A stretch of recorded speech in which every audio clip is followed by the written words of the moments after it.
Whether you're planning on guests for Easter or a few spring break visitors, this season brings plenty of reasons to open up your home. But hosting overnight guests is more than just providing a place to sleep.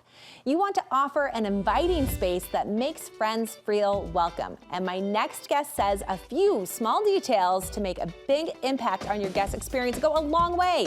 Becky Higgins is back to share 3 specific ways to turn your guest space into a cozy retreat without a major makeover. Welcome back, Becky. Thank you. I'm so excited about this one because I've got my bedroom downstairs. Like usually my mom is staying there, but I like to put something out. Yes. And you have some new ideas that I haven't even thought about, kind of a unique way and style of hosting. So I'm excited to get to these tips. Yeah, we've got so many good things. Okay, so the first one you're saying is a little bit of like pre-planning helps. Yeah, be intentional. So before I even talk about the logistics, I want to just back out for just a moment and remind us of one of the best principles, which is to begin with the end in mind.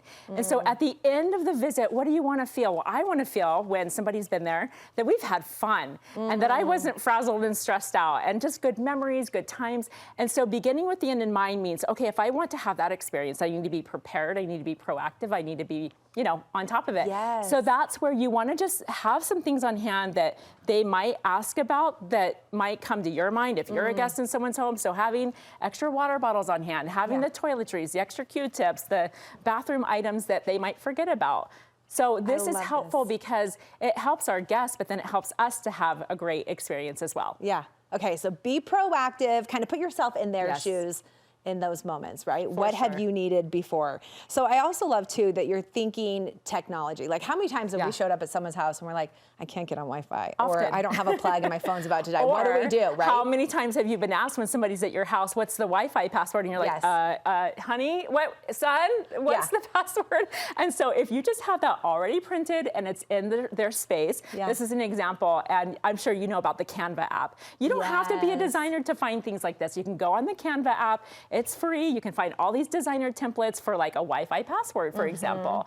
And then you customize it with your information. You print it at home. You stick it in a frame that you already had laying around, and you're set. So just being prepared with things like that. Yeah. And do you supply chargers for your guests when they come? Not like a stash, because everyone has like a different, but for the most part, a lot of people have kind of the same couple of cords. And so we do have an extra on hand because you never know. Yeah, you never know. I love all these little extras too that you've been going back to that proactive and thinking about things that they need, like towels and extra blankets and bedding, right? And even just the things that they may have forgotten to pack. Those things that they've forgotten, but like when you mentioned towels and blankets, people get cold at night, right? And so having an extra cozy throw on the bed is helpful. Also, where would you think to look if you're the guest and you're getting ready to get in the shower and you're not clothed and you're like, wait, where are the towels? You're gonna probably look under the sink. So I'm trying to think like the guest. I'm gonna put towels under the sink. I'm gonna put the throw on the bed. I'm gonna put things in obvious places so that they're not feeling like they gotta scramble around the house looking, searching, or asking you for these items. Yeah, I just love how that preparation even just makes you think, oh, they were thinking about me. They're ready for me. They were excited for me to come. And what a great way to be thought about, right? Yes, absolutely. Now, I love this next tip. Be fun, right? Have fun with it. What do you mean by that? Give us some ideas. And so for me, for example, if I want to have fun with the experience, I love a little welcome sign. I don't know why. I just think, to me, I love your welcome signs, whether it's at the front door or in the bedroom. Or the bedroom or on the kitchen counter, but something that just, to me, it's words, right? And so when I see words that are like, welcome, Becky, I would be like, what?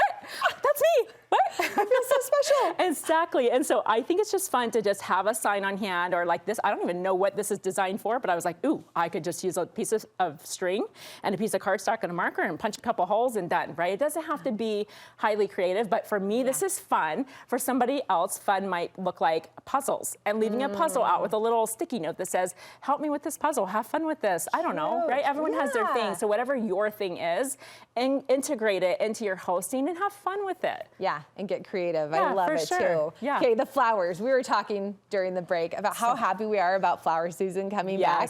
And just what a darling, cute touch that would be to add to the room. Why do you love fresh flowers? Well, because I'm not very good at it. I'll tell you why I'm so excited, because this is actually something I'm trying to be better about.